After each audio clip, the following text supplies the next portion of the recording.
Bajan los temores de recesión y la inflación para de subir en Estados Unidos. Las acciones estadounidenses y europeas cerraron la semana pasada al alza. El Nasdaq completa 4 semanas consecutivas subiendo. Aumenta el apetito por el riesgo en los mercados financieros. Vamos a ver lo que sucedió durante la semana pasada en los mercados financieros con el dato de inflación de Estados Unidos, el cual sale por debajo de lo esperado, y lo que nos espera para esta semana con los datos de ventas minoristas tanto de Estados Unidos como de Reino Unido y el dato de inflación también de Reino Unido.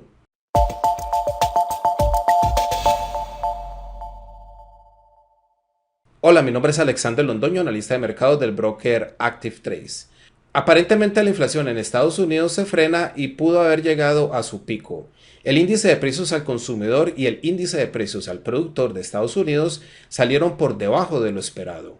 El índice de precios al consumidor no tuvo variación alguna durante el mes pasado, cuando se esperaba un aumento del 0,2%. El índice de precios al consumidor base subió un 0,3% cuando se esperaba un aumento del 0,5%.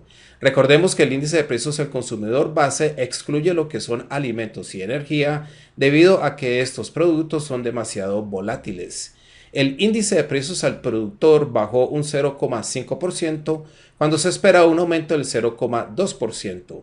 Y el índice de precios al productor base, el cual también excluye lo que son alimentos y energía, subió un 0,2% cuando se esperó un aumento del 0,4%. Vemos claramente que los datos de inflación en Estados Unidos salen por debajo de lo esperado y eso aumenta el optimismo en los mercados financieros, especialmente en el sector de las acciones.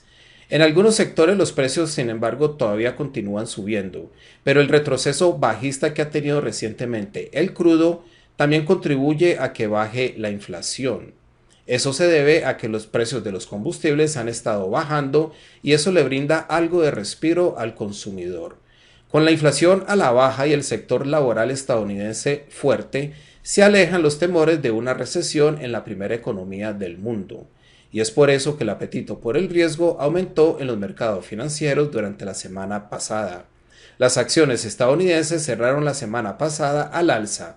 El Dow Jones subió un 2,92% semanal y al mismo tiempo rompió por encima la media móvil exponencial de 200 días y de 55 semanas. El Dow Jones subió más del 10% desde el último mínimo y eso ocasiona que salga de la zona de corrección. El S&P 500 subió un 3,26% semanal y el Nasdaq subió un 3,08% semanal, al mismo tiempo que completa 4 semanas consecutivas al alza.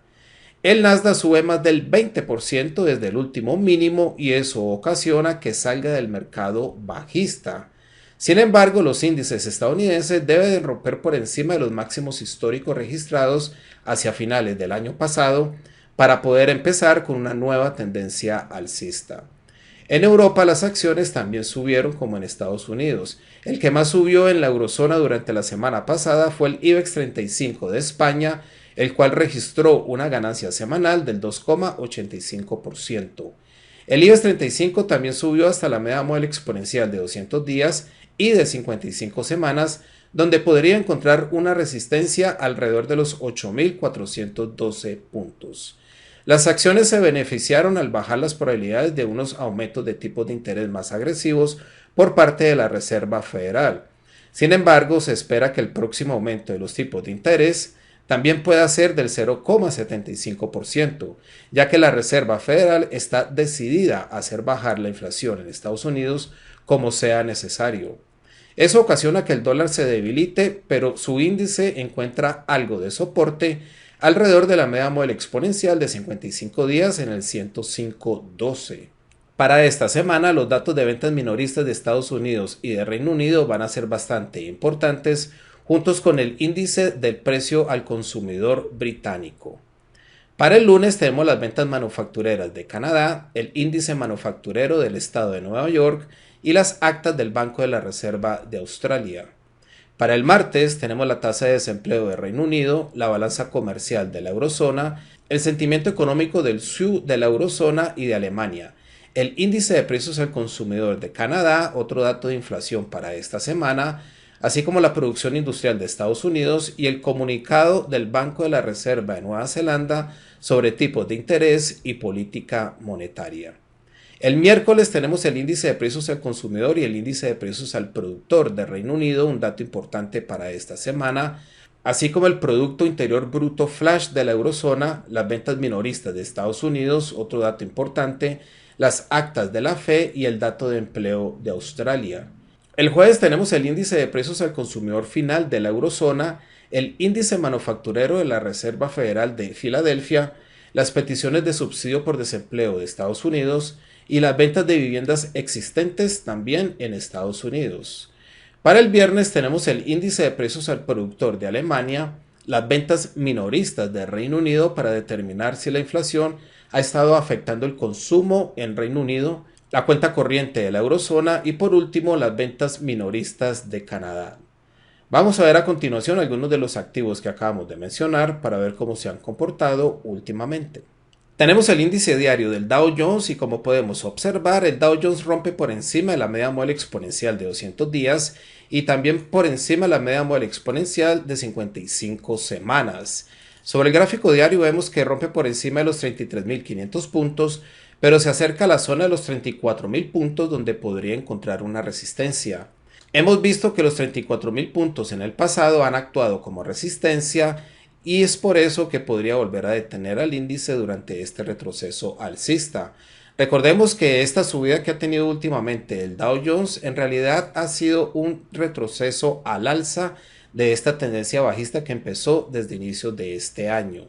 Es por eso que para confirmar un verdadero cambio de tendencia hacia arriba, el índice debería de continuar rompiendo por encima de estas zonas de resistencias importantes, así como este máximo alrededor de los 35.300 puntos. El S&P 500 también rompe por encima de la media móvil exponencial de 200 días y de 55 semanas. Sobre el gráfico diario vemos que se acerca a la zona de los 4.300 puntos donde podría encontrar una resistencia. La zona de los 4.300 puntos también estuvo actuando como resistencia en el pasado para el S&P 500. De hecho, el S&P 500 y el Dow Jones han hecho movimientos muy parecidos como podemos observar.